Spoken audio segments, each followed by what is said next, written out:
Trina, can I? We got squirrels in the walls. Which wall? They having babies. Girl, do something. Okay, yeah. What's up, everybody? You are listening to the Where's My 40X podcast, and this is the Boob Tube, and we're doing Insecure Reviews, episode 4, Fresh Like. And I have something to read because we got like an email that's not really an email.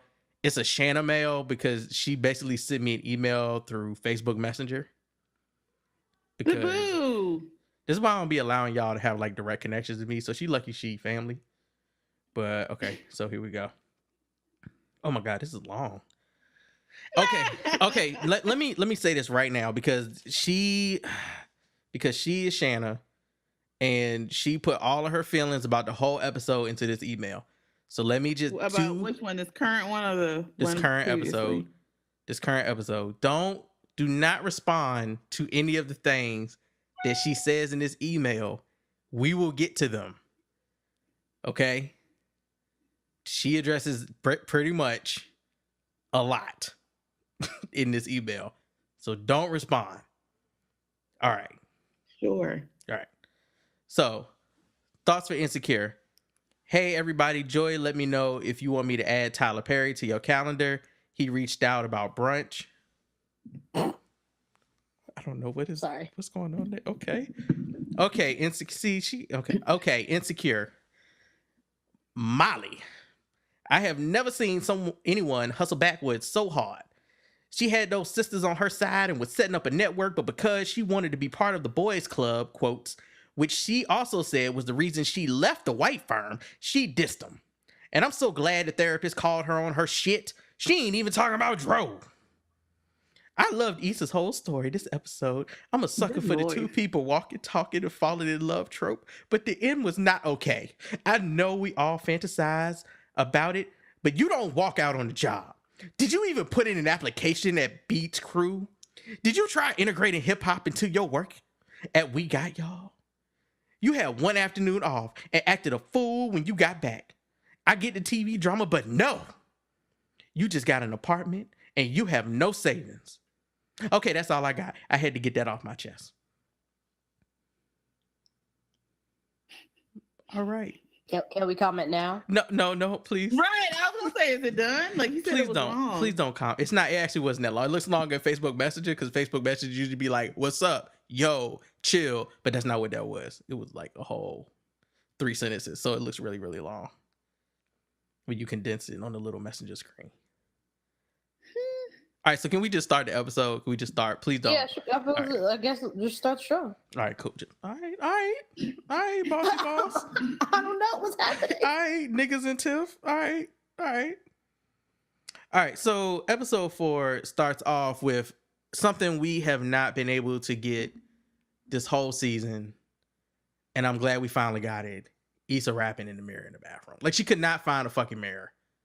She couldn't find her reflection. She couldn't find her reflection in a puddle. She couldn't find, a glass to look into. She couldn't cut off somebody's television and start rapping into it. Like, she just could not find her black mirror or any mirror of any sort until now. And I'm so glad she finally got her mirror. And I feel like that's just reminiscent of, like, she could not find her mirror self because she did not have her own place, because she had yet to really find her new self yet. So I'm glad they gave her mirror self back. No, you deep, nigga. I know. Mirror bitch is funny. I will pay somebody who's a fan of this podcast, who listens, like $20 if y'all could juxtapose Reflection from the Mulan soundtrack to Issa rapping. Nigga. That would be the best thing ever. Oh God.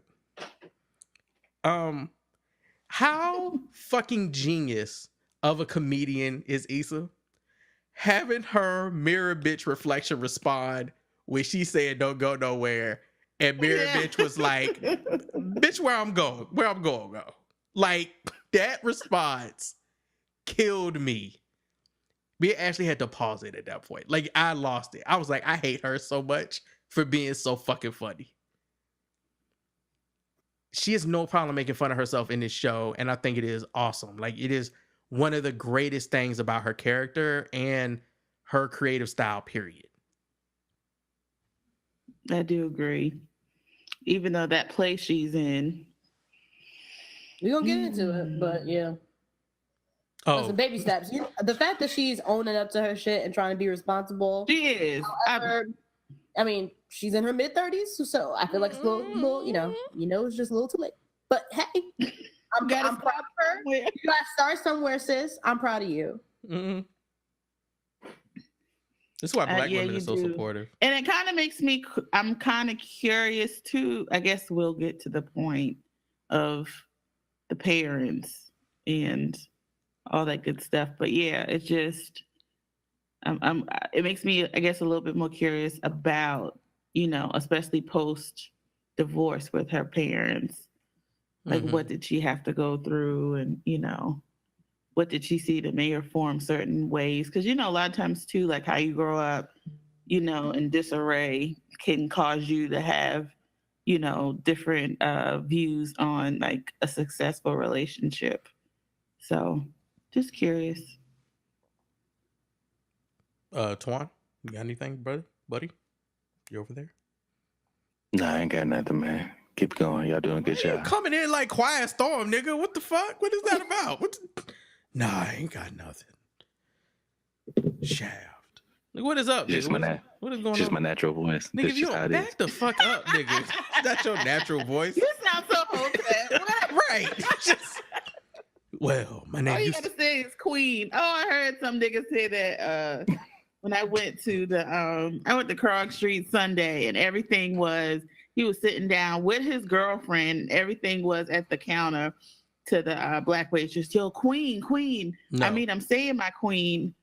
And I was like, really? Of course he was from New York, but still. I was like, how fucking corny are you? And that's not even your damn girl. Like, this is the waitress. And she looked so annoyed. The waitress was like, nigga, what the fuck you want now? Like, nigga, what? But I'm saying my black queen. I just wanted some extra fries. That's all. This nigga sound Your like queen, can you wipe down this table for me? Like, I don't mean to disrespect you, queen, but right. I'm so dead. That's how you get the pussy. Everything was queen. I was like, oh Jesus. Queen, can I get my ranch on the side? Thank you, man. Queen, can you drop those fries again? Because they're kind of cold. I don't taste the seasoning. I really had something terrible to say. I'm so glad I didn't say it. I just say it, Brandon. Lord forgive me. I love a woman that keeps a rag that isn't on the rag.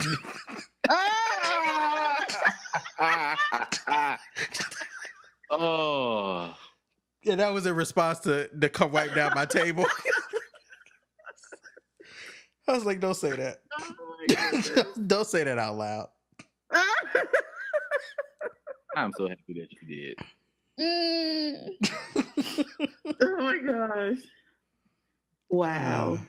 Amazing. All right, so I'm sorry, y'all. I apologize. My mind works that way, man. I can't control it. He might have was thinking that, but just, couldn't say it out loud. I liked Issa's return rap though. Like, it was old school feeling. You could bop to it. She rhymed 2 words at the same time. I didn't appreciate that, but that's fine. It's okay. She said rhymed something like new place with new place or something, and I was like, no. But it's okay. It's okay. Still better than Eminem. I was going to say the same fucking thing.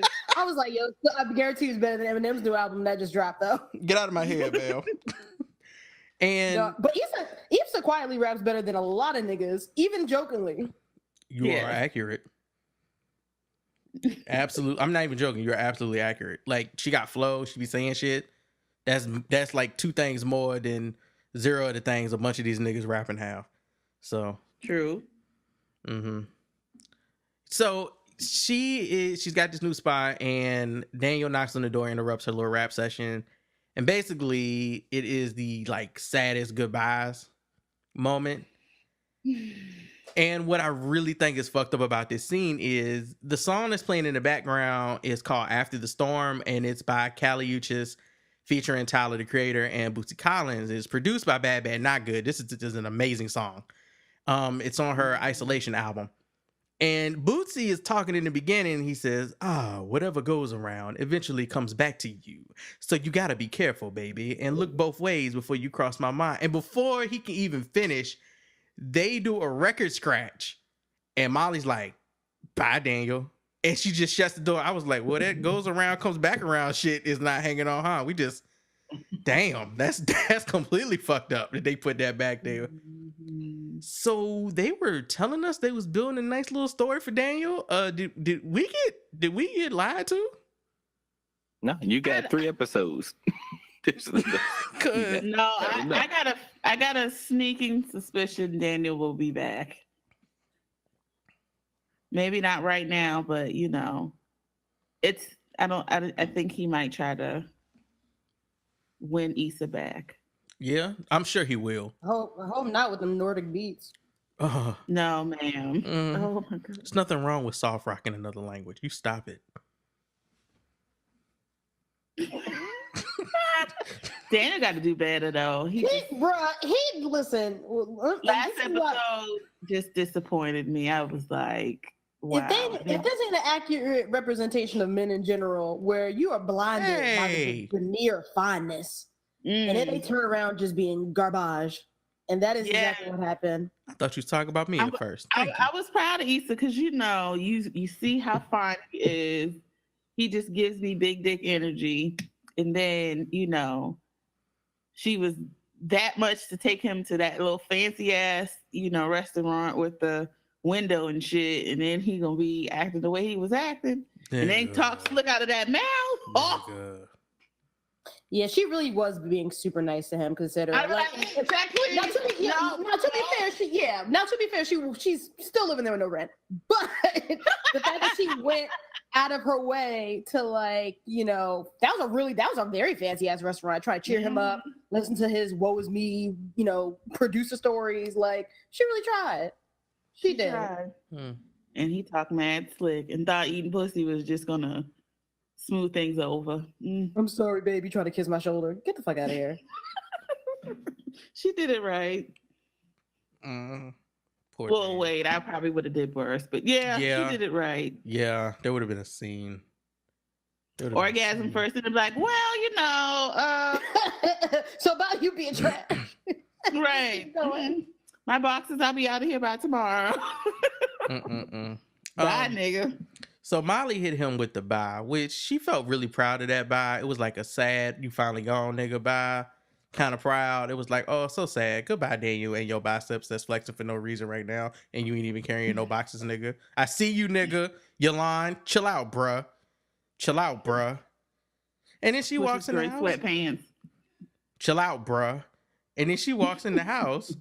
And she is kind of like bigging up the spot for Issa. Oh, girl, I can see the Krispy Kreme sign. Issa's like, yeah, they be calling me when they fresh and high. We on a texting relationship. Like, to stuff like that, she's kind of like she's feeding positive energy to Issa for this spot, right? And in the midst of that, of them going through this, she starts talking about getting rid of some stuff that Issa doesn't need to keep. And I find Molly a very, very skilled bullshitter. She says, you can't bring old shit into your new life. And I kept thinking, nigga, take your own fucking advice. But we'll find out later in this episode why that is on point. So watching it the second time, like that line in particular resonated with me more. Because it's like the audacity of her to be saying that to anybody else. That shit just blows my mind. But that's what she says. She gives good advice. Her execution of it is terrible. So we'll just go with that. And as they're going through this, they pulling out Zane books, which you should burn those.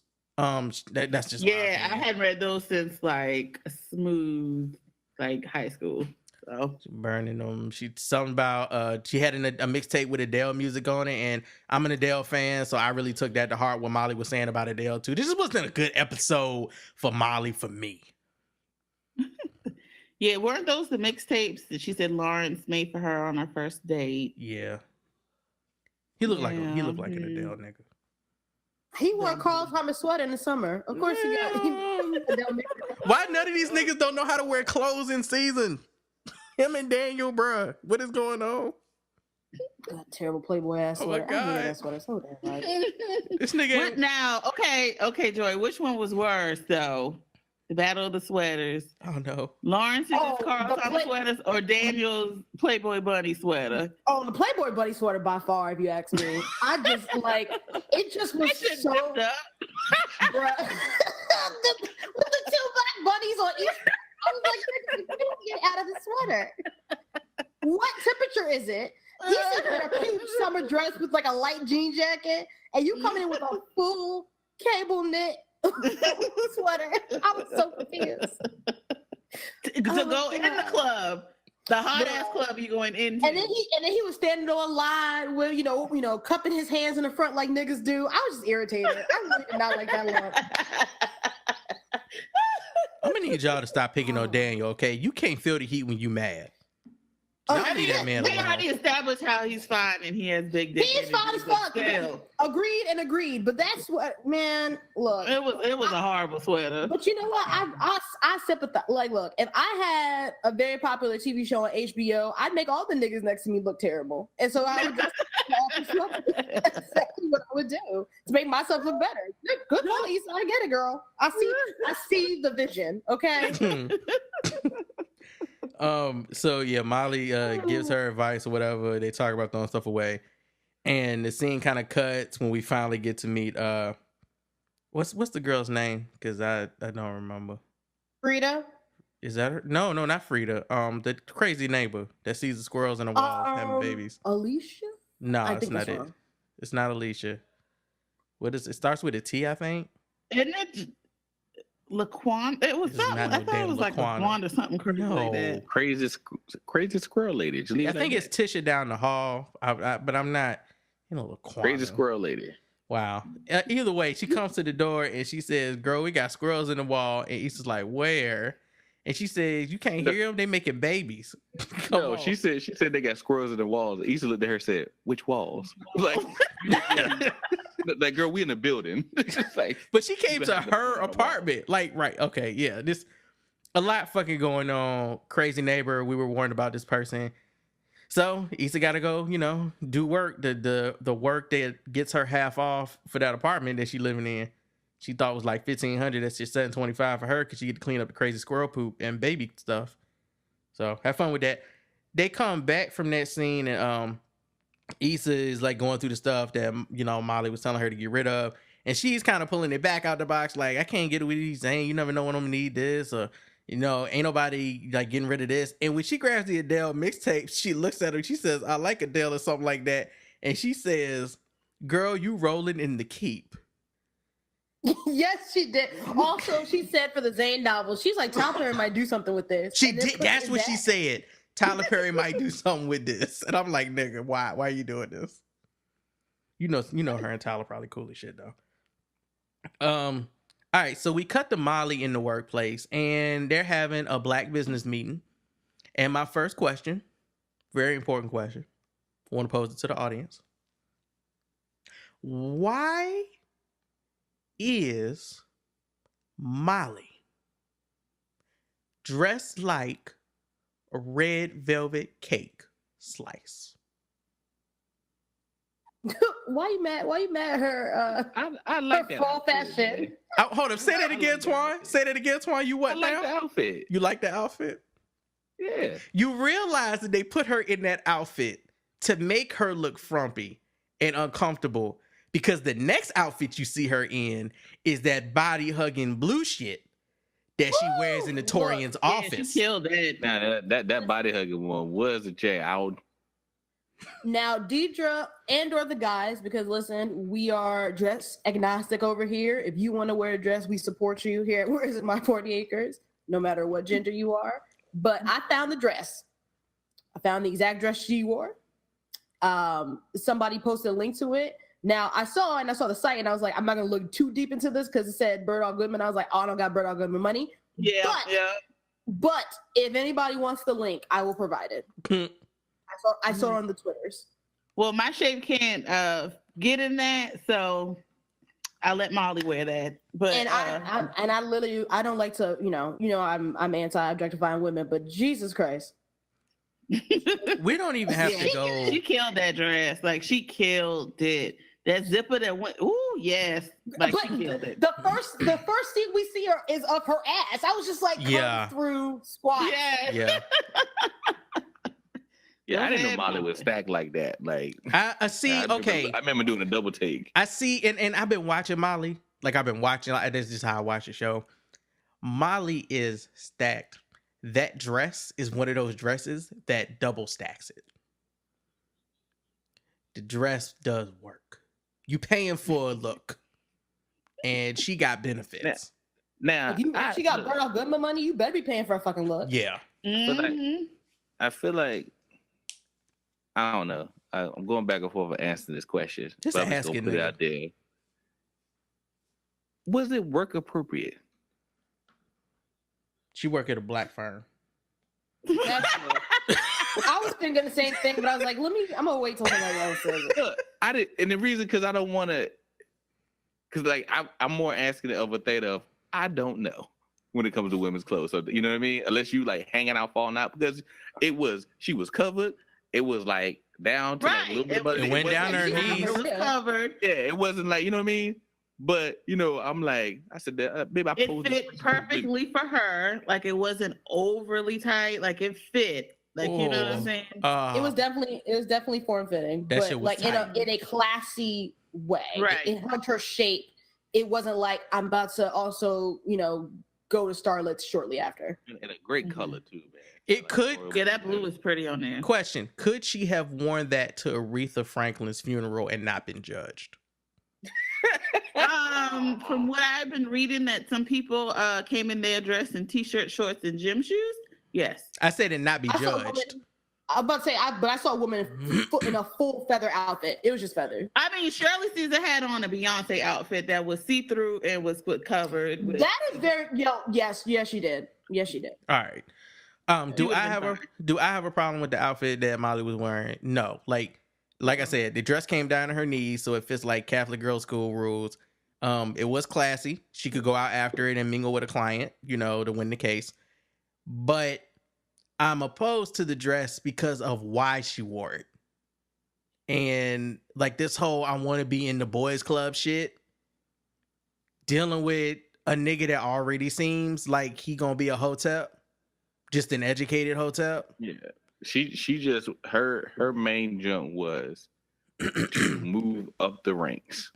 I want to be the best and I want to be the one. And again, you're sitting there like you only been there for like a week or so. Like it ain't been a long time. You know what I mean? And then you go and do to flip as quickly as you. I just like when a girl said, we see you busy, when she basically like, oh, we see you. And they were like, we see how you are.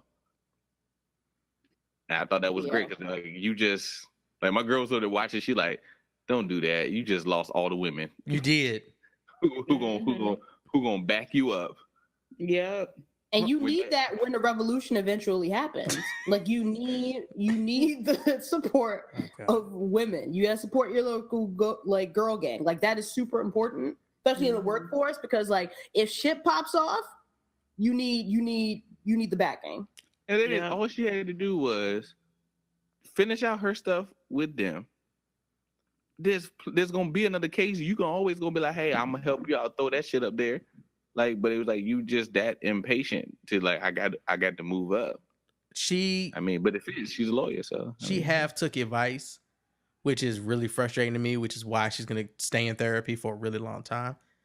But like my biggest issue with how she's doing what she's doing is when you brown nosing a brown noser, that's just some human centipede shit. I don't understand what what ladder she's hoping to climb. And because it's not going to be case based, right? It's can I connect? Can I get in the room with whatever cases that they're talking about? But the reality is you've already taken a shadow role to Torian in the meeting because for some reason you couldn't fix your mouth to formulate a complete thought over this nigga over talking you. Like if I've been in a bunch of these meetings. I'll be on calls with people. Like it's really difficult sometimes to get into work. And yeah, sometimes you gotta wait your turn. And sometimes it's their turn to wait. Like you gotta speak over people because they be saying the wrong shit, or they be trying to steal your spot, or they be cutting you off when you saying something that's legit. Now you know it too. More important than what the fuck they saying. This nigga jumping in not only to steal her shine at that business table, at that meeting table, but then that fucking like I made the shot gesture. Oh yeah, that power. He did that in a meeting in front of people, and the boss was sitting right next to him. He didn't see that shit. I'm already like the dynamic of this company already is a problem, right? And that's understand. You talking about all you understand is the boys club. Well, ma'am, now you working with some women, black women at that, in the role that y'all are in. Y'all are black women lawyers. There's a certain prestige and privilege that comes with that. And then there's a certain, we gotta demand and step up to do shit here because these niggas ain't shit. That whole Morehouse, he's Morehouse, he don't have no class. Jokes aside, that nigga really is a nigga that you gotta watch. That motherfucker don't have no respect for you. Like, but she felt it and then went to them and they confirmed it. But and then went to him. You see the boss talking to him, you're like, well, I have to get over there. Instead of, again, I just felt like you could have still did that move a day or two later. Or not at all. Or not at all. But you could have did that and you would have not burnt any bridges. Why didn't you just go talk to the boss yourself? You have now burnt bridges where you work at. Why are you trying to network through another nigga to get into the office of the motherfucker that just hired you? Like there's a certain access that you get being a new employee in an environment. People are a bit more willing to give you some time to maybe express yourself because you're trying to get acclimated. And that's not what she did. She has taken a back role. You know, she's letting people cut her off. Like, it don't matter what environment you walk into if you can continue to be the same person you was when you left the last spot. Molly was letting people talk over her and stuff then. Molly wasn't stepping up to the plate then. And Molly wasn't playing different angles in the game. She's bringing that same bullshit with her. New building, same Molly. I just don't understand what she thinks that she's gonna gain from this. Nigga's gonna take all the fucking credit, dog. Like there's no way he's gonna give you credit for shit. And I'm just gonna call it out. He gonna try to fuck you. He gonna take the credit and he gonna try to take the pussy. So what are you doing? This is you sucking up to a nigga that already got a big head. And that whole shit didn't wear that dress for that dumb nigga either. She knows she was going to meet. But also, his head is literally big. Like he has a big ass. Yeah, he head. got a big ass. He does. He looks. He look like his head is quite large. He looked like a Ludacris video. He got a big ass head. Well, he do have big ass head. Not a Ludacris video, but no. I 1,000% agree with all of that. Like, you know what? The only good thing that I could think about this is that Molly's therapist is getting a lot of money for doing the bare minimum. It's not like Molly's, you know what I'm saying? Like Molly ain't taking her advice, so girl, she might as well just pretend. But she's not even getting the good stories, Joy. Like she ain't even get the Dro story. She's like, when she said, "Who's Dro?" I was like, girl, if you're not talking to your therapist that you are paying top dollar for, might I add, and telling her like the legit shit, what is the point of you having a therapist? Dude, that happens all the time. It happens all the time. People will come in to you and talk to you about some stuff and say, this is the problem. And you always take that you listen to the first problem, you take it with a grain of salt though, and you just let them talk. Because once you build a relationship, something's going to come up. And she hit her, like when she asked about that, it was that I sat over here and laughed because I'm like, oh man, we sit here, we watch that. I watched that like that's the aha moment. That's what's pushing all this stuff. Mm-hmm. Like I was sitting there, look, I started taking those like she was my client. Like, that's the part right there. That's it. You know, because like people go in there and say these are the problems I have, these are the issues I have, and are trying to hide an entire thing that's kind of running off in the thing because they don't want to get into it, or sometimes they just don't want to hear. They already know what you're going to say. You know, they already know that you're going to say what they're thinking. They don't want you to say that or to validate the thing that they're already thinking, so they try to hide it. But eventually, if we keep talking enough, it comes out in some way. And it usually comes out just like that, just like a slip of the tongue. And when you hear that, Josh, you're just like, as a therapist, you're like, yeah, all right, now we can, you getting your thought, like, now we can do some work. Spill all the tea, ma'am. I forgot to mention this earlier. You still pay for all them sessions, but give work now. I forgot to mention this earlier. Issa's Nina Simone shirt is absolutely making the face that everybody watching this show was making when old girl came to the door about the squirrels. Like, she's making the exact face, the what the fuck face. Go back and watch it. But also, there was a painting, I think, also a drawing, a sketch of Nina Simone in the therapist's office, sitting front and center on the bookshelf. So I'm pretty sure like that was maybe a thing. I could be wrong. Maybe that wasn't a sketch of Nina, but I thought it was. Nina's judging you, hoes. Yes. Queen Nina. Yeah, that shirt was so bomb. I also like the it's certain things that I like about the way that this show shows a Black work environment.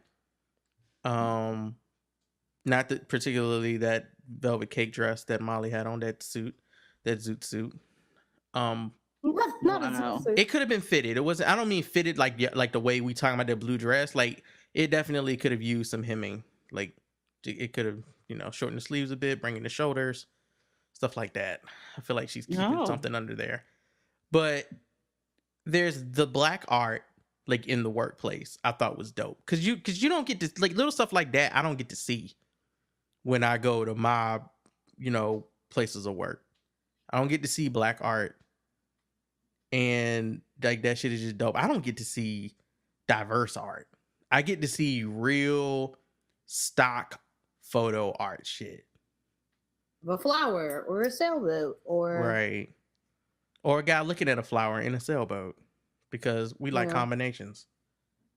Yeah, it was nice to see something that it looked like an actual person created it, and like they had a personality and shit, had a bit of flavor and freshness to it. So yeah. Is there anything anybody else wants to say about Molly? Because I feel like we have like dug deep into her. I mean, yeah, she's an idiot. Like, if you have an opportunity to make she is, because like if you have any, that's one thing I have learned just in life as a Black woman and now working with Black women. Black women are the cheat code in life.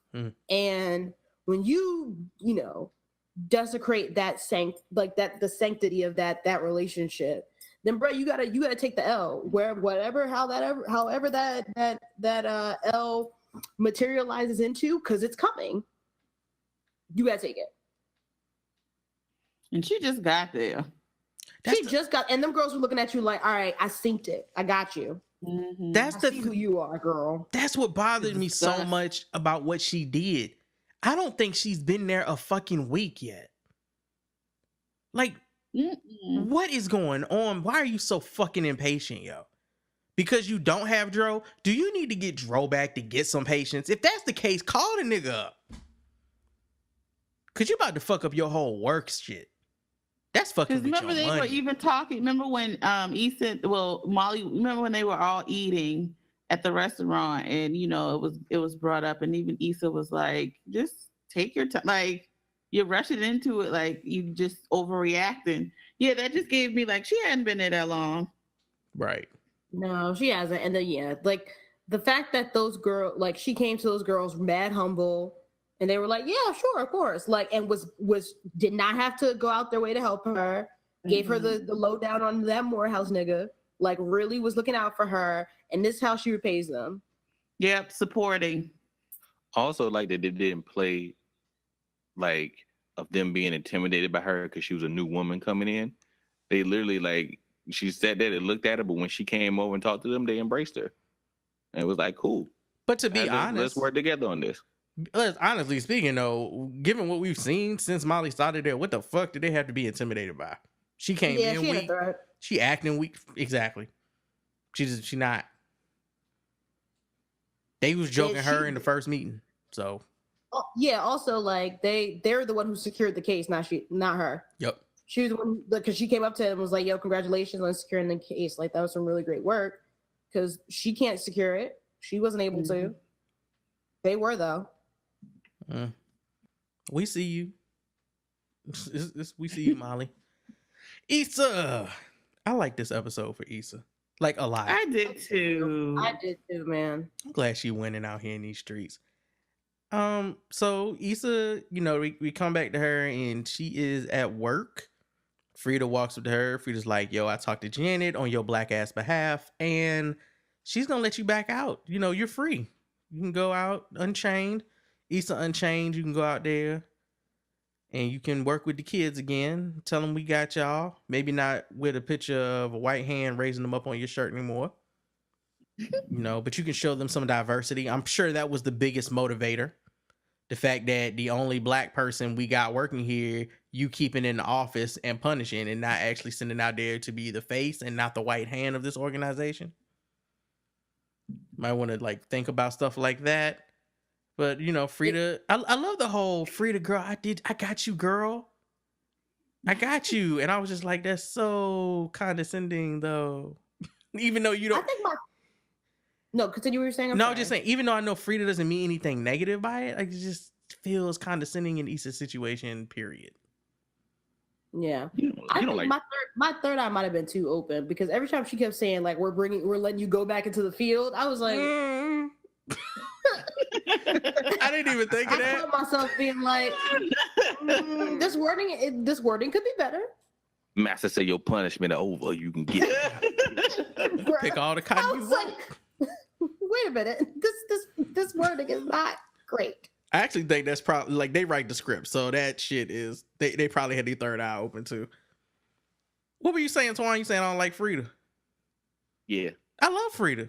I love her personality. I think she's awesome. You don't like Frida? I do like Frida. I mean, I like Frida as much as you like Frida. How much do you like Frida? I just don't think you like Frida, man. No, I like Frida, actually. I like her. Matter of fact, I've talked positive about Frida on here. What are you talking about? I thought you about to say I talked to Frida. I was like, where, nigga? No, I haven't talked to Frida. But if I ever interview, I'd be like, the first thing is, I like your character, and I think you were sandwiched into a terrible situation on this show. That you really were prepared I like Frida for. a lot more in season. What is this? This season 3? I liked her a lot more in season 1 and 2. Same. I don't think I like her in season 3. I have to agree with Twan. Wait, you don't like her? Does Twan even agree? I didn't think Twan likes her. I like her. Twan likes her. I'm not a fan of her this season, and I think it's because that fake "I'm on your side" white woman bullshit I've seen too many times. Mm-hmm. So personally, for me, it rubs me the wrong way. I just don't like we got y'all this season. I don't. So anybody affiliated at this point, I'm just kind of side-eyeing them when they talking. Because I feel Issa's pain sitting in that chair every day and somewhere you don't want to be and you don't feel welcomed. Mm-hmm. Yeah, I think the unique thing about Frida's character is that I think overall our feeling of white women has changed. and it is and it's just coming on her. You know what I mean? Because I always thought they wrote her as a very well-meaning, didn't always know, but heart was in the right place and wanted to learn. And I think that's why Issa always gravitated to her, because some of the other ones there are just horrible as people. Like the oh man, just the rest the three of that's them usually talking, and but the three that's usually talking. Yeah, the rest of them is usually talking at the board. They're just horrible people. And then I think it was season 2 when Frida and Issa kind of had that real, when they were working together more. And they got real with each other, and that set up that it was a cool dynamic and friendship.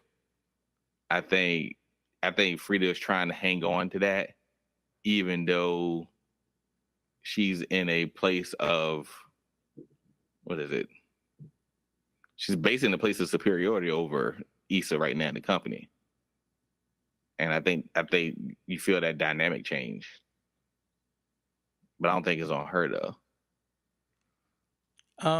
I think that again, Frida has been sandwiched into a situation that she did not fully understand or grasp before she thought about jumping into it, because she is now the lackey for Janet. Oh my god. She's like she's like the messenger of all bad news in the office, because Janet does not have the balls to do that shit herself. And I don't think that Janet is in a positive enough headspace or confident enough headspace to do anything. Like, she's like the most terrible manager you can have right now. Somewhere who can't even really manage their own emotions when it's required, like at times when it's required, like during the day when you're working with other people. So that's where I'm at with that. Flaky. Yeah.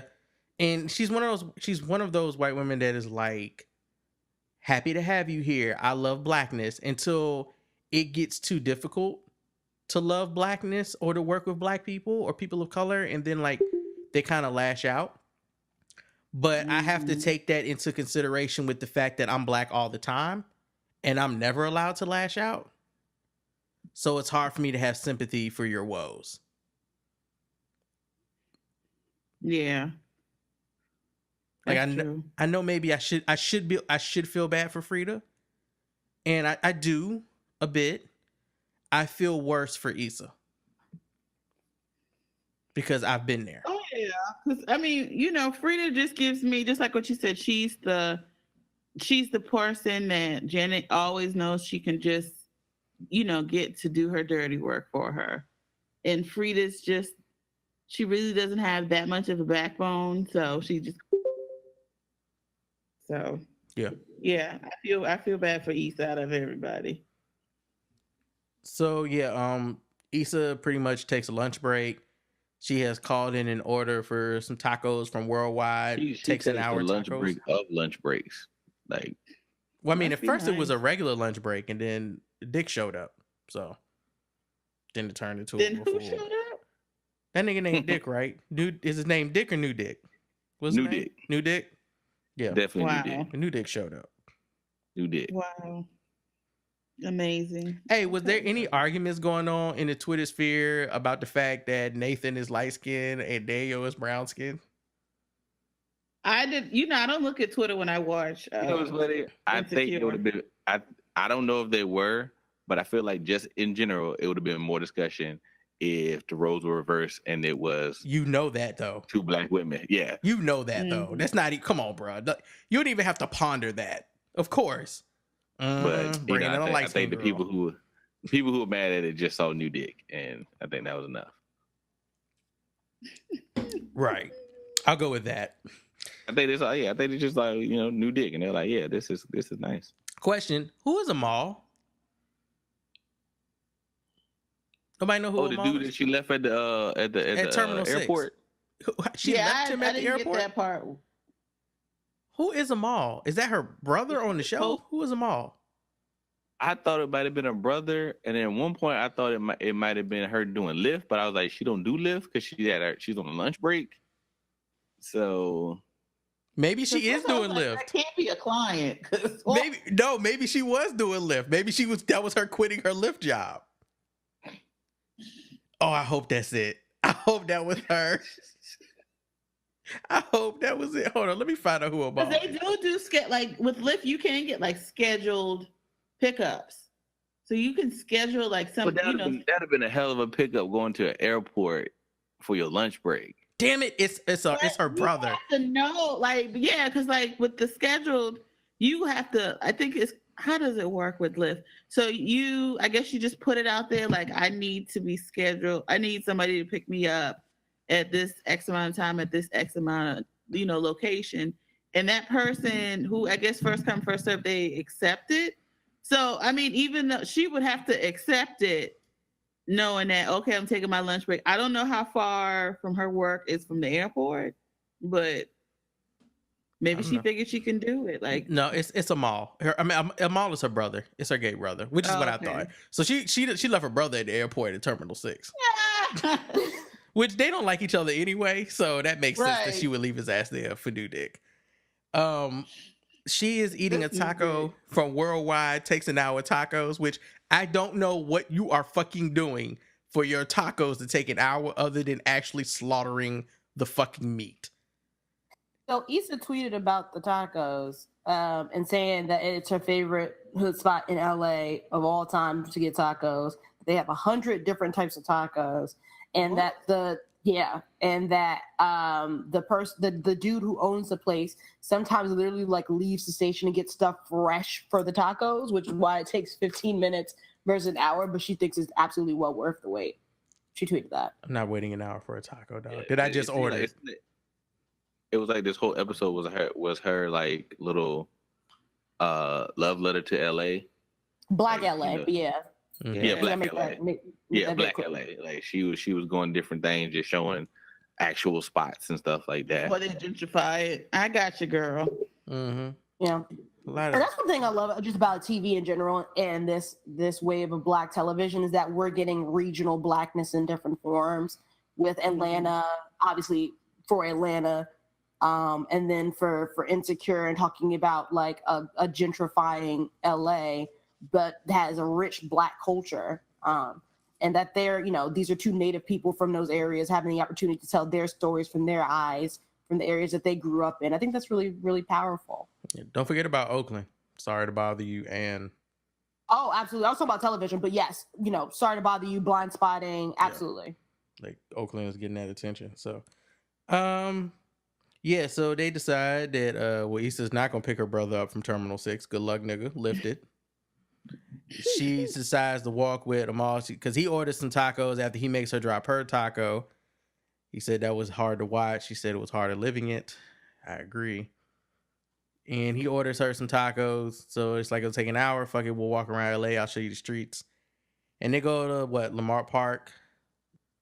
Mm-hmm. They start talking about just random stuff. Like, they just kind of like, you meet a new person. You don't know anything about them. Y'all just start like I think the conversation is easier to have with somebody you don't know for the first time than it is with somebody you talk to all the time. Because then, like, what the fuck do y'all have to talk about? Like, and then I think too, especially since it was so new, it's kind of like, I don't know, it's in a way you can kind of be, this is who I am, take it or leave it. And, if it doesn't work out, it's a little easier to separate than somebody that you're like fully invested in, like with Daniel, you know what I'm saying? It's a little different to be, yourself versus a Nathan, like you just meeting. mm-hmm. They start talking about a barbecue spot. And homie's like, y'all don't know shit about barbecue here. I'm from Houston, which I kind of agree. Like, my nigga, we talking about Texas, like home with the fucking barbecue and shit. I'm not saying LA got terrible barbecue. I'm just saying, like, I mean, I was laughing. He said Houston with that whole New Orleans accent he got, but and his accent's strong. she responded back with the mother from Family Matters eats at this spot that she says is the best barbecue spot. And Ashley and I both stopped and looked at each other. It was like, what the fuck type of qualifier is that? What does that mean? Like, so Harriet eats there? I'm supposed to. Oh, that Which must Harriet, be this official. though? Is it light skin Exactly. Harriet or dark skin Harriet? Exactly. Like, But that matters. Like, pun intended, it matters. She did not clarify. Is this halfway through season 9 Harriet, or is this all the way up to season 9.5 Harriet? Because we all know who the superior Harriet is. Of course. You know that show is terrible. But yeah, he says Miss Winslow. He even asked her, "Is Miss Winslow a barbecue expert now?" And I'm like, this is a legit question, because I don't know why you just gave me that information. But I'm sure there's something that Issa has seen in real life. Like, she probably really does eat there in real life. So y'all know where to go if y'all want to ever talk to Mother Winslow about. That's Mother Winslow is Carl's mother. If y'all ever want to talk to the mother on Family Matters. But, choose your fighter, because we don't know which one it is. The old one, not the high-pitched voice one. Oh, Carl. Not that one. Not that one. Never that one. God dang. So they walk in and I don't know. I feel like they were just showing a lot of scenic stuff about LA that people might be like recognized and familiar with. Like, you see in shows, you see in movies. all the time, and they're kind of just walking through it. And what I liked about it, it was very calm. Like when they show some spots in some films, like from LA and shit, it always looks hectic. Like it always looks like it's a whole bunch of shit going on all the time. It always looks like an exhibit video. And when they're walking through there, yeah, well, like when they're walking through there, it's just a normal fucking day outside, walking through a neighborhood. Holy shit! What? I'm listening, but I'm also looking at this worldwide taco. Oh, she's looking at the menu. Menu. This nigga got 106 flavors of tacos. I told y'all. From glazed lemon pepper scallop. You can get a lemon lime scallop and lobster. You can get a chunky lamb. She can't wait to do You can this. get a blueberry steak. You can get broccoli and chicken. Because that's why he got back. Listen, my little sister lives in Inglewood, so I will be reporting. God damn. Back. That's why she got to And you go can get get it the in a burrito ingredients. form. Niggas got raspberry chipotle duck. That sound good. I want a taco now. Yeah, nah, I'm gonna report back. Me and my sister rolling out. Get that I blueberry just steak. put the menu in the chat. God damn. All right, so they walk across this house, right? And he's just like, "This used to be my house." So before this turns into a conversation about a big reveal, I think that about Issa's past that I wasn't prepared for, but also kind of makes sense. The house that's across the street from in the background, and you see it a few times from this house that they're about to go jump in the pool of, that used to be Issa's childhood home. The house across the street is the home of Sanaa Lathan's character in Love and Basketball. And I verified this by going and looking at that clip Really? of Kyla It Pratt. is. Issa tweeted about it too during the live tweet. She did, and that's why I went and checked, because I was like, I went back and I watched that kid fight with Kyla Pratt and the boy, and you can see when Kyla Pratt comes out the house that in the way the driveway is like this U-shaped sidewalk of a driveway, and she rolls her bike around from the bottom U part up to like the top. I was like, yeah, that's exactly the house. That's across the street. So like Issa was talking about how that was a big thing for her. She was like, we shot across the street from the house in Love and Basketball. Oh, damn. Issa's house.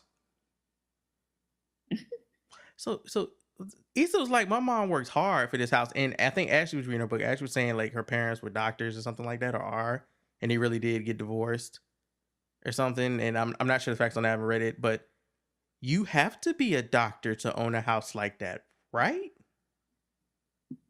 Because that ain't no small fucking house.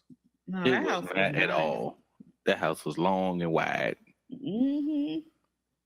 That was a nice ass house. Was She casually was talking about that shit like it wasn't big as hell. You know, and my I mean, to her, it probably wasn't. Like in terms of her like point of view. I'm just saying, look at where she's living right now. No. I don't disagree. I don't disagree with you, but like, it's Issa's. It was. I understand what you're saying, like in terms of it being kind of like definitely being more of a reveal, because I don't think any of us was expecting her to live in that house. But Issa's one of those kind of characters where she's surprisingly down to earth, and I've always gotten that from her, especially because all of her friends are bougie, except for Kelly. Kelly's just crazy. Kelly is bougie though too. She's crazy and bougie. She is bougie too. She's crazy and bougie. In her own way, yeah. She's cruisy. And I guarantee you, if you looked at how they grew up versus Issa's family was probably the most affluent out of all four of them. Yeah. Just That makes wild. sense. Yeah, because we did see Molly's family's house, and I wasn't like blown away by Molly's house. I was like, that's a nice little house, but I wasn't blown away by it. Issa's house, I was like, what the? Wait a minute, hold on, son. Yeah, I like mean, yeah, look at the backyard with the. I mean, even with the pool, like it wasn't like They put the pool in. Right. Pool on It there. was They put the like pool in. yard space, then the pool. Like She was like, I where grew do up you in a put house. that in? Yeah, like I grew up in the Bronx, but I grew up in a house. Like I grew up in a private house. We moved to a private house, still in the South Bronx, when I was in first grade, and that's the home that I recognize the most. Like we lived in an apartment, but then my parents got a private house. And the Bronx is interesting, where it's like in between blocks, you'll have good blocks of like nice rows of private houses, but it'd be across the street from the projects. That's just the Bronx in a nutshell. Oh, man, that's DC. And that's DC and Baltimore. That's yeah. yeah. But like we had a house, we had a pool too, but across the street was like we were in between two kids, Bay Boys and Girls Club, one on Castle Hill on the top of the hill, one on Randall on the bottom of the hill. My mama used to work at the one on Randall. And like we were in the midst of the projects, like in between all of those. So I definitely related to the house growing up because my parents did not have money. It was like we didn't feel it, but like in talking to my parents now that they live in like Arizona where their mortgage is much cheaper, I was like, I don't know how y'all were able to sustain this home. Yeah, so like I said, it's a big ass house. And like we always said, they put the pool in. Issa with that yard space. Like they have like the old, like you kind of see it sometimes in like the old Hollywood movies where like the back you get the glass, door that goes to the yard to the pool. Like that's what that reminded me of. So they had hella space. I don't want to leave out the fact that fucking picture of Chad on the bench with the Bluetooth on. I was waiting for us to talk about that. That was mad funny. I loved every joke because Chad in that picture is ridiculous. He really does have a Bluetooth headset on in this picture. And it was like Nathan said, what is like this nigga taking a picture like, yo, somebody gonna call me during the picture? And I'm like, nigga. Because this is an ad picture, y'all. This is not a picture where somebody took one of him walking through the office. This is a professional billboard ad picture. You got that shit now at Kmart. With the earpiece on. Bruh, you don't be looking busy in your profile pic. Get the fuck out Honestly, of here. that was the best cameo because if there's anything I missed about Lawrence, it was Chad. We all miss Chad. I fucking love Chad. Chad was so funny. He accepted his ain't shitness, so it's all good. They have been playing Truth or Dare this whole time, and Issa and them they been kind of safe doing Truth. I don't want to leave this part out either. The thing when she was like, "Yo, we in the hood. Don't be thinking you can just not say whatever you want to. Like, don't be thinking you can just be yelling shit. Like they don't play. I dare." She's like, "I dare you to yell King Kong ain't got shit on me." And watch what happened. He took that dare instantly, and he jumped right into yelling it. And somebody threw a pineapple Shasta at him from a window. And even though they missed, my baby trying to sleep, nigga, or something. She said my baby trying to. She said, "Nigga, shut up, my baby trying to sleep." Whatever she said, she woke the baby up. But it didn't look hoodish to me either. But LA is always like that though. Mm-hmm. Like, yeah, niggas got palm trees and they just be gang-ganging. Like that's just that's LA. When she said that, was like, don't be fooled by the palm trees. Because like we got where I grew up, we had palm trees too, like everywhere, but they're not in the fucking hoods at all. Like they're either planted by white people in their houses or they're more closer to the beach area. But yeah, when she was like, "Oh, y'all got palm trees," I was like, yeah. Yeah, but it's like palm trees, grass, like especially if you're from like the East Coast, used to like the projects and it looking like, they concrete high rises. You know what I mean? Dog, like even me in my private house, we didn't have, even me living in my private house in the Bronx, we didn't have no grass. It was all concrete. Like the whole area was concrete. Yeah. So you come out there like, nigga, y'all gotta mow grass and stuff. This ain't the projects. Yeah. Y'all can have dogs out here and stuff. I know, it looks all lush. Like, what are y'all talking about? But yeah, it was their little stroll was cute, and I do love their like little energy. She got the skinny dip with them. She did all that stuff. Yeah, and nothing seemed repressed. Everything kind of just to naturally just kind of flow. Right, and that's how it's supposed to be. Like, I think that's why she grinned like the hardest I've ever seen her grin. Just like what you said, she looked relaxed. She felt relaxed. He felt relaxed. You know what I'm saying? Like it was just a natural, Like, I'm trying to get to know you. Like, I'm attracted to you. We're kind of flirting. Like, I done seen the penis, but we still gonna keep going on this day because I really don't want it to end. Like, that's the, like the first little, when you meet somebody. Yeah, I think that was the most she's ever smiled, I think, in terms of interacting with a dude on the show. Like their chemistry was very fluid, and they had a similar sense of humor because Issa's, mad hilarious, but all the dudes she's kind of been with in the show is not as funny as she is. But you can tell that he's always down for a joke, and I think that's helped with her being comfortable. Because let's look at the stuff that she told him about how she rapped and stuff like that, and she said she really never told anybody that, and because I don't think has she ever, besides Daniel, like a long time ago, I don't think she ever like rapped with Lawrence or in front of Lawrence. I don't think so. And I think the only reason why Daniel knew is because they knew each other growing up. Like, right. I don't think she would have shared that with him otherwise. Mm-hmm. Yeah, I agree. And like, she did it, and like he rapped with her, which I thought was cute. Like, yeah, I love their energy. That's the thing. Like, the dream is to just be with a nigga that's gonna be corny with you, and I loved it. Listen. That's what I was saying. Like, that whole day was cornball corny that I would like, and especially with somebody that's slightly hood, like how I like them. I was like, yep, that's my kind of date. Absolutely. I literally walked out of that. I was like, man, I really enjoyed that day. I enjoyed it like I went. I was like, me too. I was like, oh, I felt so great afterwards. I was like, oh, wait, I didn't go nowhere. I was like, they're playing Truth or Dare like they're 5 years old. I was like, this is great. I love all this cornball shit. Me too. It was so cute. I was like, he done told you he got shot and his house apartment flooded in Houston from the hurricane. From Katrina. I was like, yikes. But also, like, damn, y'all really getting like up close and personal.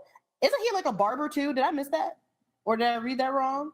Yeah, like he said something. Yeah, he said he was a barber because remember, I think initially he was waiting on a client, but then they were at a particular, I forgot what era they were in. He was saying how like he loves being a barber, but he just doesn't like being, I guess, pretty much stuck in the same, he don't want to be stuck behind a chair. Yeah, behind a chair, exactly. So he told her all of that. Can we talk about that at the end of the date, that the little boy? Was that supposed to be an imitation of Cardi B? My mama said like that meme. Did I get that wrong? Oh my God. Was it? My mama said like we locked out. My mama said you changed the key. Ooh, what y'all doing in here? Eating tacos and kissing on the lips? I was like, how you gonna be that specific and right? He was that specific. He was real specific and right. Oh boy! It might have been the. My mom said I'm supposed to stay here. Oh man. Yeah, that was. At first, I thought it was a Crazy Girls child. But she was about to say my mama said you didn't get the squirrels out or something like that. Oh, I kind of was upset though because it did break their little mood up. It did, but like there's a more opportunity. I feel like Nathan, he has a good chance of being back. I hope he does come back. Cause he say, "What are you doing tomorrow?" Or "I hope to see you tomorrow," or something like that. Or like something along the lines of like, "This was great. Like, let's do it again sometime." Yeah, which could be nigga speak of. Yeah, which could be nigga speak of. She's never gonna see him again. But I'm hoping. Right. But it was also good to see it just end at the kiss. You know what I mean? Like, because the whole day was kind of light and sweet, and it ended that way. Mm-hmm. Instead of going into like, trying to get them draws. Let me tell you how I know this dude like Issa, because he didn't finish eating that fucking taco and his mouth was already on her. Like he was in halfway chomp, and then he was like, "Oh, I'm gonna kiss you," like standing still on the breath. I was gonna say, though I will admit, when he kissed her, I was like, "Ooh, y'all just had tacos." I literally said that to you out loud. I was Cilantro, I was like, y'all just ate that taco, huh? fish. See, again, that's the shit. Look, listen, guys, especially the young ones. This is shit you can't do when you be watching TV. Now, man, you try to lean in when a girl eating something or you eating something. Nah, she gonna turn away. You gotta wipe your lips, get all that grease off and shit like that. Nah, that shit don't work.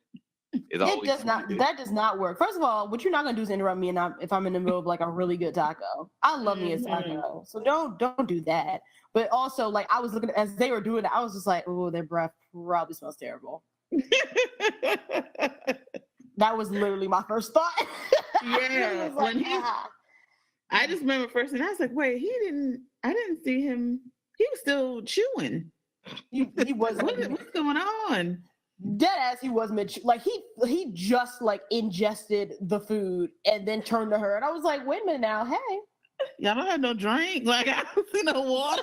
I was like, y'all can't do like a quick like swig or something, no water, nothing, like some seltzer to get some like carbonation in there, like something, like nothing. Oh. He went full Monty, and she went right back, and I was like, oh, sure. I mean, if she likes it, I love it. But that, that is the beauty of Hollywood magic. Yeah. The corny is also that's a great answer too. But that is Hollywood magic, because that would not bode well for Joy. Especially because I like a lot of onions on my shit. So no.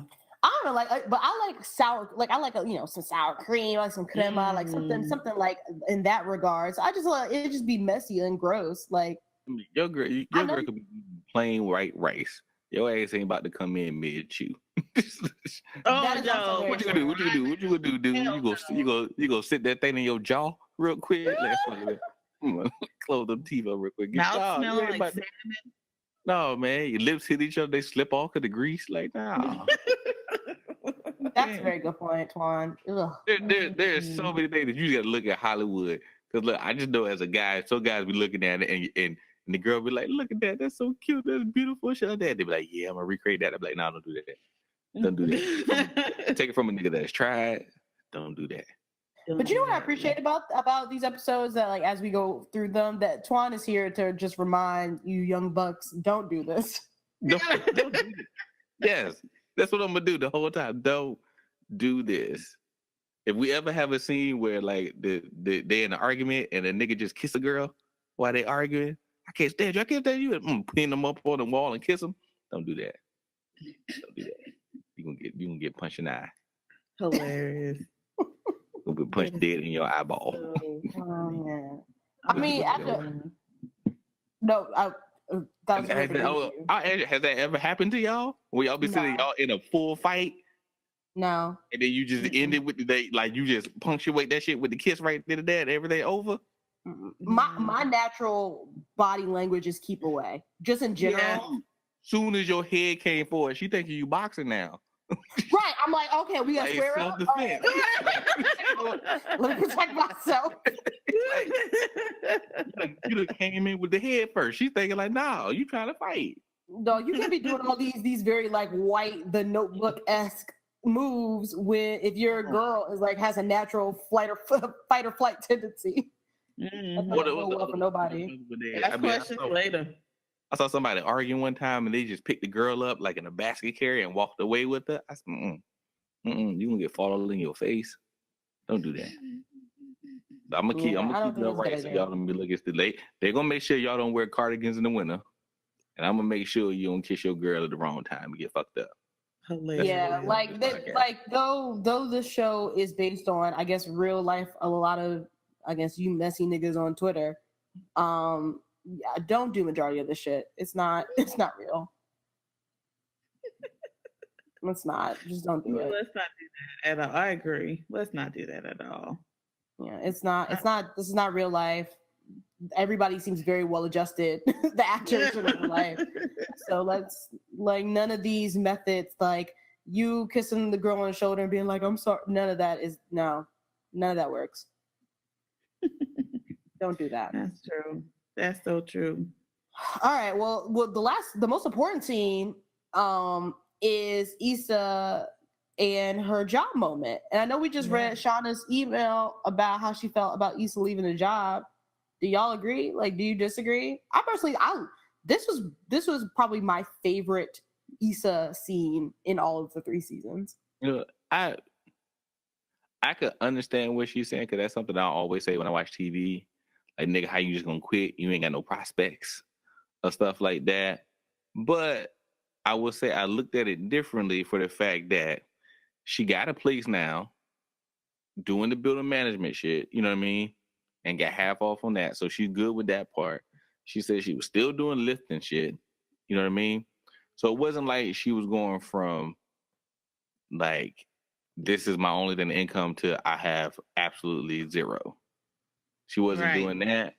But the more I begin, the more I think the older I get and the more I work, is life is too short to be at a place you really, really can't stand.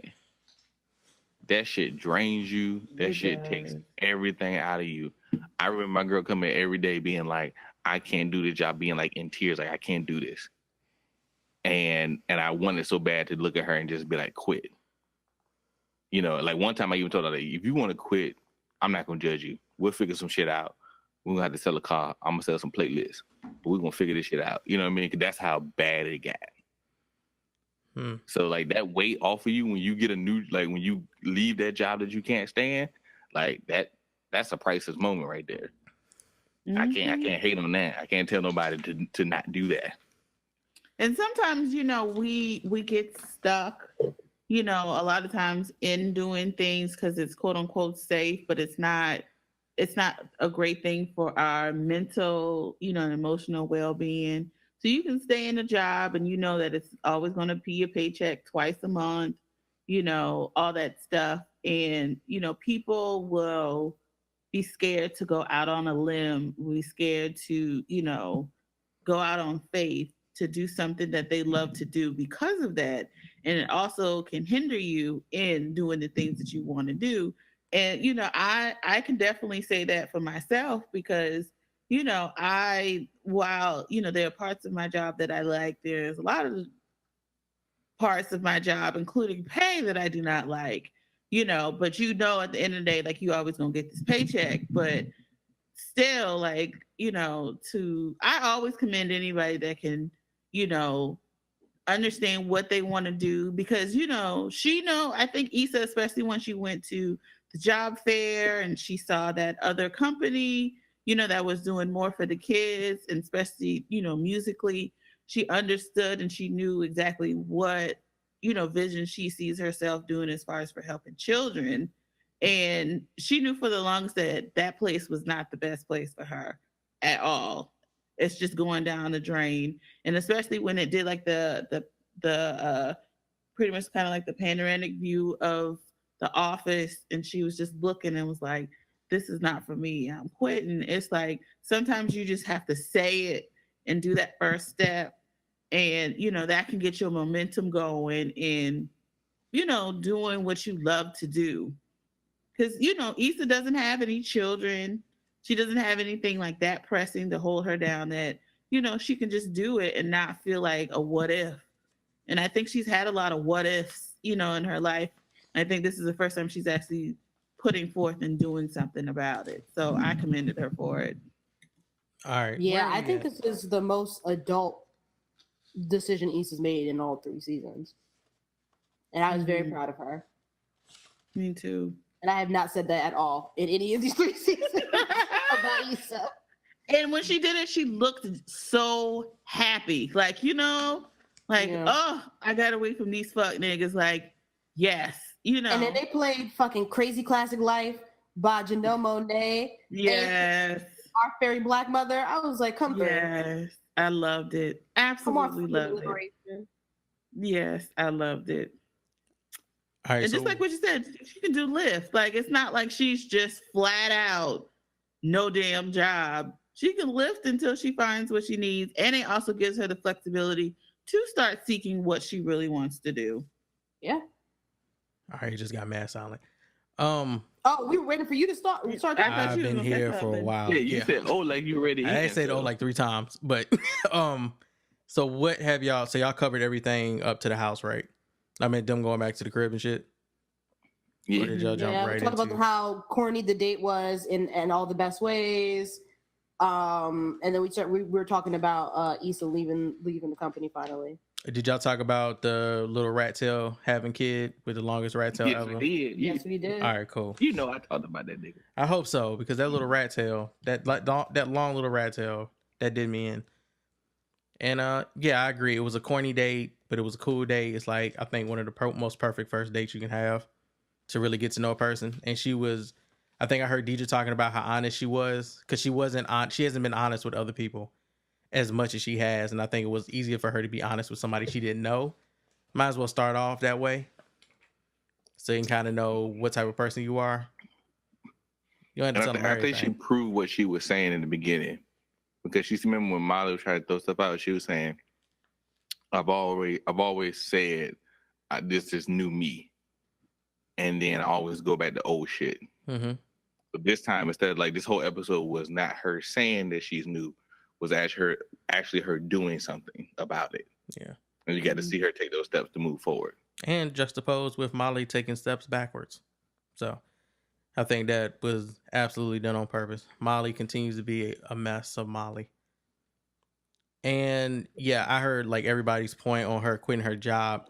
So we actually just went through that. Like me and Ash just went through that. And she was like, I don't want to work here anymore. I don't want to do this. Like she's stressed every day. It just really was hard for her. And I had always kind of been like, look, well, just make sure I don't care if you quit, just make sure you got something ready to go before you do it. And with being a teacher, that's really hard because they're on like contracts and stuff. So it's hard for her to get a new one when she's on one. And they don't really start looking for teachers until you need to be on a contract. Right? So basically they're like, we need you to sign to let us know if you're coming back by like 5 days from now. But they just started putting out contracts for other schools 2 days ago. So you have a very short window. It's really ridiculous. Like the more I learn about our educational system and teachers, just kind of like the more egregious it is the way teachers are treated in this country is trash. But so we got to a point where she was going to transfer and do some stuff, and she got fucked during the transfer. Like she just got fucked by somebody who had no connection to her, and it just wasn't good. So she was like, I don't know what I want to do. I don't know what I'm going to do. You know, I don't want to like quit and I don't have anything. I was like, you know what? Like we were in San Diego, so it must have been a California air. I was like, listen, we'll figure it out. Just put in your 2 weeks. Just quit. Like if that's what you want to do, just do it. Like if that's what'll make you happy, just do it. And we'll figure that shit out. Now, granted, she's in a better situation, of course, because she's married. So there is that support system. Issa doesn't really have that support system. But I don't think that should dissuade anybody from doing this. Like, you know, I am wholeheartedly on the, if you can, and even sometimes if you don't know, if you can, but you do know you don't like that shit you doing, you got one life, yo. Quit that shit. Like, cause you could go out here and get hit by a fucking truck and die. Like that, and that could be the end of your shit. Just quit. Why stay somewhere you miserable at? Why spend 40 hours a week doing some miserable shit?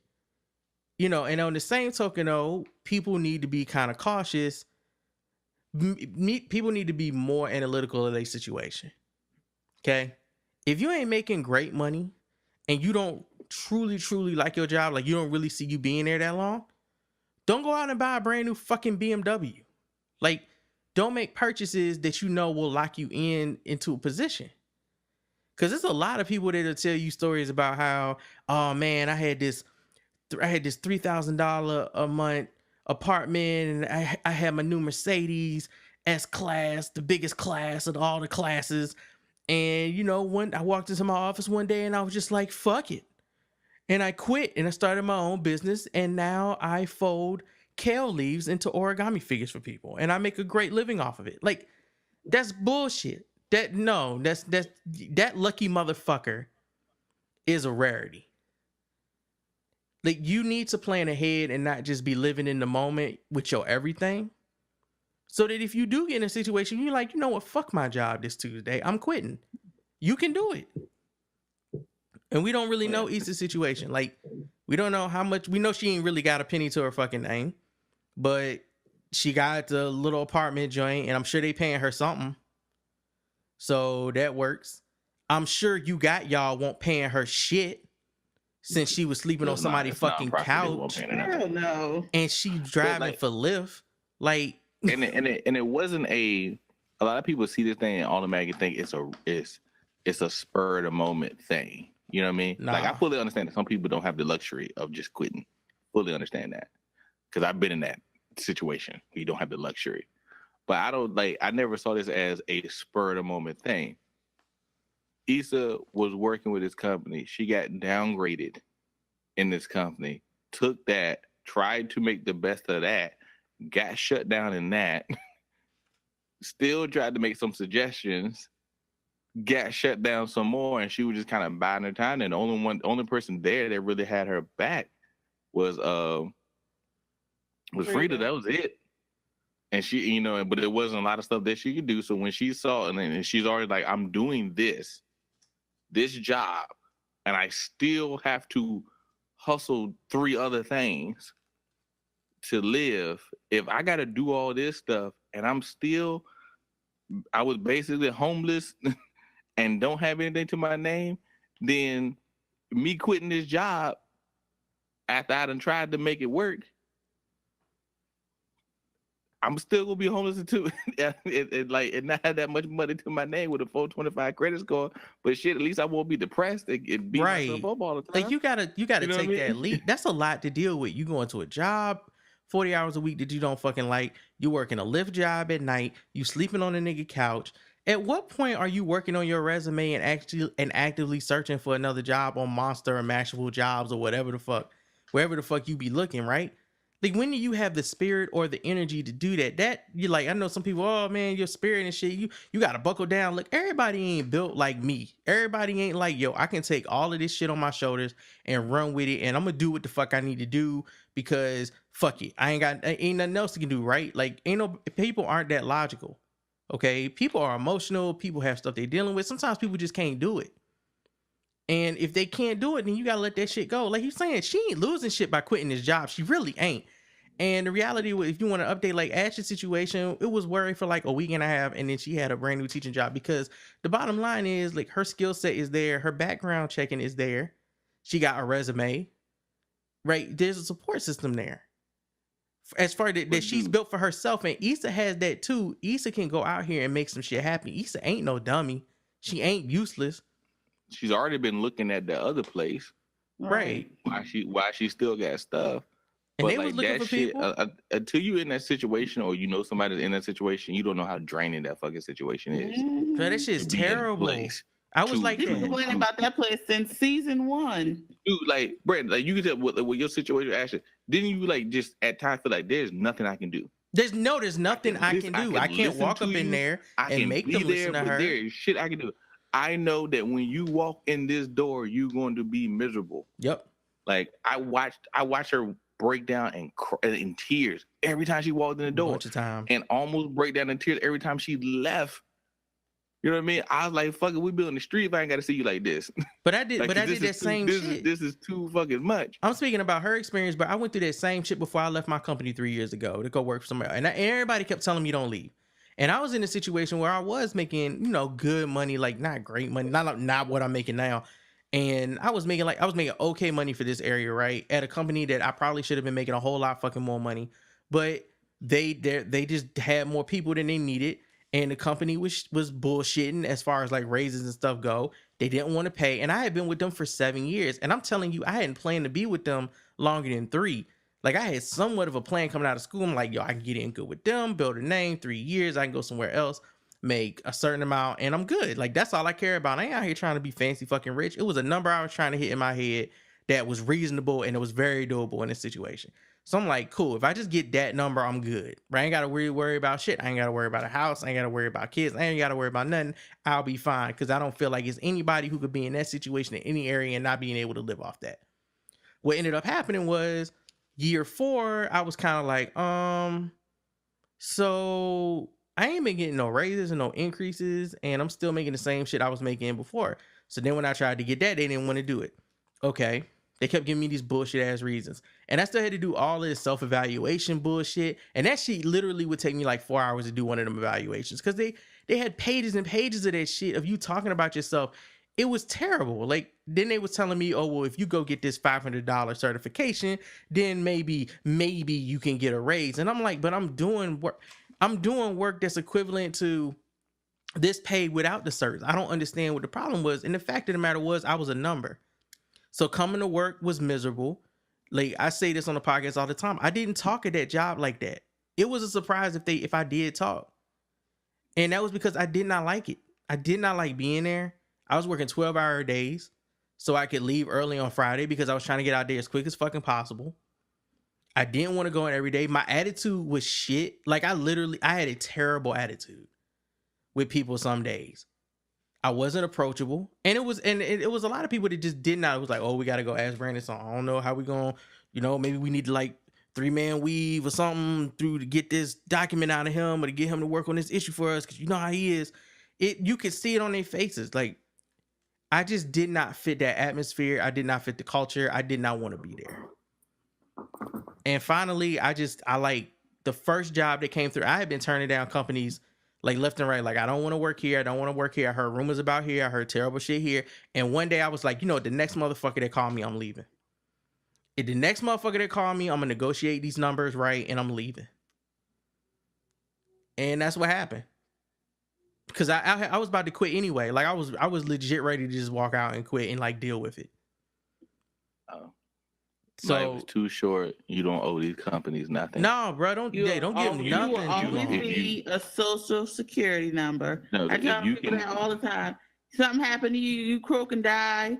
If they do cry, and then your position, guess what, would be on Indeed the next day. Like this whole thing of you gotta have loyalty to a place. Fuck that shit. And work there forever. Stuff like that. That was an old propaganda that they told people so that you can feel good about working for them. You ain't got to do this. If you can do it, and like I said, again, we all know, we all been, because we ain't rich. We all know the struggle. Some people ain't got the luxury. Some people got shit like, I think the three of us are talking from a place where we ain't got no kids or nothing like that. You know what I mean? Just us. But I fully understand. But if you got this place where it is soul crushing, and I mean like soul crushing where you cannot function, where you are clinically you are depressed walking into this place, and it's just sapping everything out of you. If you can make a change, make a goddamn change. Get up out for your damn self. Niggas out here living happier at the end. Niggas out here living with a lot of luxuries too. Like, I had planned this quitting shit. Like, I was really thinking I will cut my cable, I will cut this, I will stop buying this, I will only eat this until I find another spot. I will try to conserve this money as long as possible. And I tell you what, the first thing I did when I got to this other company, because I was able to negotiate higher than what I wanted, right? My initial number, I went higher than it. So I came in the door like, okay, I don't know how this job is going to be. I don't know how these people going to be. I might hate this shit in a year. So what I'm going to do is all this money that I was not making at my last job, all this increase that I just brought in from this new position, I'm saving it. And that's what I did. The first year, I just put everything that was like, I continued to pay my bills the way they was. I was still living in an apartment. I was still living in a cheap ass, small ass apartment. Like Twan, no, they came and stayed up in that shit. That didn't change when I got a new job. I stayed in the same spot. And everything that was extra, I put away. And by the end of the first year, I never had a savings account when I worked at my first job for real. By the time I ended my first year at this joint, all the extra cash, like it was like I could quit right now and I'll be good for 6 months. if I wanted to take time to find another job. And that's originally what I was planning, because around that time we was doing the podcast harder. I had picked up photography. Like, it was a whole bunch of stuff that I was trying to get into. So I was willing to take that fucking risk. That was something I had actually planned for at that point. But before, when I quit to go to the other one, I hadn't planned that shit. Hell, I took 3 weeks off when I quit. I gave them 2 weeks notice, 3 weeks in advance, and took all 3 weeks out. I was like, y'all ain't gonna see me again. Like, as soon as I put it in, I was out. I sat home for 3 weeks, ain't do shit. Because I had been working there for 7 years. That's how much time I needed to unwind. I needed all 3 weeks to really get my mind right. Because I had been doing some shit for 7 years I did not like. Not didn't love. Did not fucking like. Mm-hmm. That shit, don't subject yourself to that bullshit. And that whole, like, when baby boomers and them, and you really got to remember why the term baby boomer is even put in that, like, is even used. The economy was booming at that time. Money was different. The dollar was worth more. People could actually afford homes at that point. Homes were much cheaper at that point. And then after they brought their homes, they got significant raises over their 30-year span of working for companies. So when these motherfuckers are retiring out here and telling you that all y'all millennials, y'all some crybabies and y'all some whiners and all that, remember that their situation was significantly fucking better than the way the country is now. Left school with very little debt. Bruh, Like, going to college was like $500. If everything stayed the same, and it was just the change in the student debt, that would be enough. Homes are 4 times more expensive now than they were back then. But the price, but the dollar has gone down in worth, and people are not making more money getting jobs to match the increase in, like, the inflation. We had the greatest recession ever. The only reason it's not like the Great Depression is because we actually had some safeguards set up because of the Great Depression. But it was horrible. Like, and I think people don't do that. Like, there was a time where you could work a decent, well-paying job and get you and save up money and get you a house. I come from a family of people who aren't sitting here and they're just everybody's college educated and everything like that. My dad worked, came home tired all the time, but he could scrap and save. And with 2 kids, got him some shit to send his kids to college to get some shit and stuff like that. And I can sit here right now and say, I probably could afford to move my ass back home. But even those homes that your parents in my neighborhood, even those homes that our parents lived in when they moved in, those homes are worth 3 to 4 times more now than they were when our parents got them. That's how fast the inflation was. Twan and I weren't living in those homes in the fucking, oh my God, it would be like late 90s. Nigga, it's only 2018, and those homes were worth 3 times as much 10 years ago. That's how fast the equity rose on them houses. Like, our parents are smart as shit buying those houses in that area because it grew plentifully. And then the other homes that they built around there are also expensive as shit.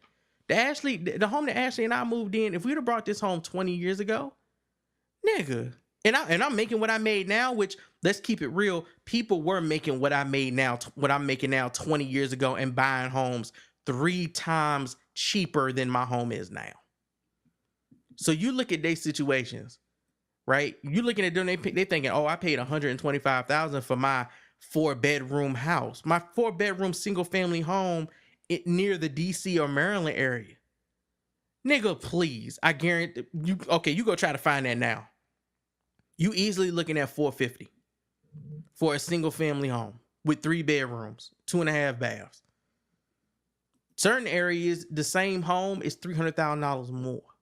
Still in the state of Maryland, probably 15 minutes away from where you was just looking.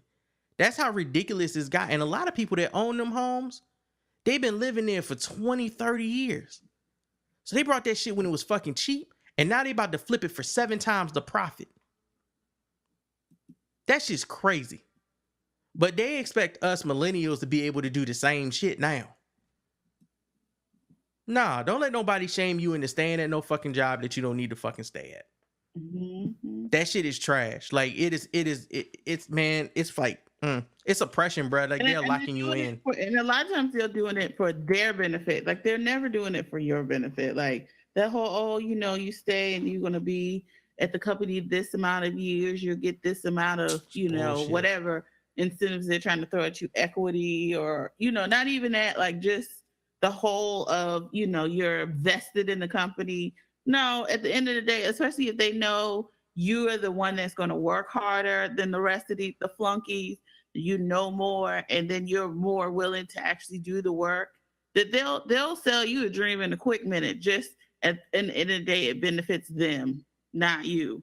But then when it comes time for compensation, they're not going to do it for you because it's always an excuse, whether it be budget or whatever it is.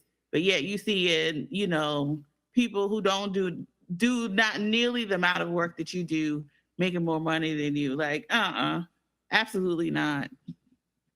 Yeah. Just leave. If you get somewhere that you love, hey, good for you. That is not a lot of people's situation. A lot of people are places that they like, hopefully, that they have to be. And with all of the different avenues that have sprung up because of the growth of the internet and technology, that will grant you, money. Yo, if you got a fucking idea and you believe that shit, fuck it, take that leap. This niggas out here playing Fortnite that's living in $1 million homes, dog. I'm sorry, like there is no ceiling anymore. There just isn't. It's too many people out here that's getting paid to do shit that they love, or simply just getting paid to do some old bullshit. And when you trying to get them corporate and them federal jobs and them private sector jobs and all of that shit, realize that it is an old school boys club up in that shit, and there's a certain way that they promote and carry out giving people positions, and it most of the time is not based on actual skill or knowledge or commitment or dedication. A lot of the times it's not just built off who you know, but who likes you. Mm-hmm. You might know everybody. They might not like you enough to move you up. That shit, I'm telling you, I have this. I'm telling y'all, it's real. It's real out here. If you think it's not, if you think you're going to work hard and grind and get these 2% raises and that's going to change your life, you fooling yourself. Mm-hmm. It's bullshit. A 2% raise in general is bullshit. Very. And when you do get your new job, make sure you request what you want coming in the door. Don't let nobody tell you, oh, well, we'll start you off here and then you'll reach this later. Nope. That's a game too. No, right. They'll always lowball you. Yep. Like, and I learned that the hard way. Like, do not tell me exactly, because they can take that shit right back to compensation and they can work their little magic. Cause so yeah, absolutely not. Bullshit. They'll always try to give you the lowest low ball. That's why they do that grade system shit. So you can make it feel like you moving up. Or they'll tell you something like, oh, we bringing you in at a grade 11, so we can't pay you that much. You got to be a grade 11 and a half to get that. Well, then they either need to bring you in a grade higher, or they need to start breaking their rules. Don't come in settling for nobody. Like, you settle to the degree that you have to, okay? Be reasonable. But don't fuck yourself. This got way deeper than it was supposed to. Know your worth. Absolutely. Yeah, no, this the bit. All right, yeah, this went on way longer than it was supposed to. This was supposed to be the short episode. Anybody got anything else to say about this episode or life in general, since we went on a rant and a rave about that? Do whatever the fuck you want, and whatever makes you happy is the most important thing. Absolutely. All right. This has been the Where's My 40 Acres podcast, Boob Tube. This has been the Insecure Season 3, Episode 4, Fresh Like Review. Phenom Black, Miss Music Lover, Twan, and basically new 40 Acres Boob Tube host, co-host Joy. Might as well, because she keeps saying we, like, I am listening, and she just keeps saying we every time she talks about a statement. She's spoken for us like 3 times in this one episode. So basically, she's speaking for all of the us's on here now. Yeah, and it doesn't even feel odd. It feels right. No. Oh, Thanks, guys. Thanks, friends. Yeah, I'm gonna be doing this until the season is over, so I'm here. Boom.